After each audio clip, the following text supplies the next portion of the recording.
আল্লাহ যখন এই পৃথিবী সৃষ্টি করলেন, পৃথিবীর মধ্যে ভাইব্রেশন হচ্ছিল, কাঁপাকাঁপি। আল্লাহ পৃথিবীর কাঁপাকাঁপি বন্ধ করার জন্য পেরেকের মতো পাহাড়গুলোকে পৃথিবীতে ঠুকে দিলেন, কাঁপাকাঁপি বন্ধ হয়ে গেল। এই দৃশ্য দেখে ফেরেশতারা বলে, ইয়া রব, পাহাড়ের এত শক্তি, আপনার সৃষ্টির মধ্যে পাহাড়ের চেয়ে শক্তিশালী কিছু আছে?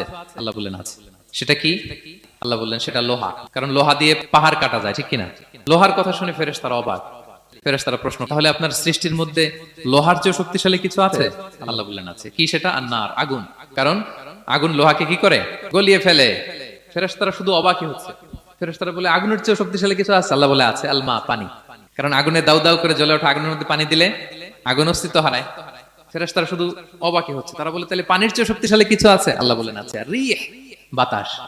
কারণ বাতাস পানিকে একদিক থেকে আরেক দিকে নিয়ে যায়। জলের মধ্যে বায়ুর উচ্ছ্বাস লাগলে জলোচ্ছ্বাস তৈরি হয়, ঠিক কিনা? ফেরেশতারা আবার অবাক হয়ে বলে, তাহলে বাতাসের চেয়ে শক্তিশালী কিছু আছে? আল্লাহ বললেন আছে। সেটা কি? বলতেছে বনি আদম।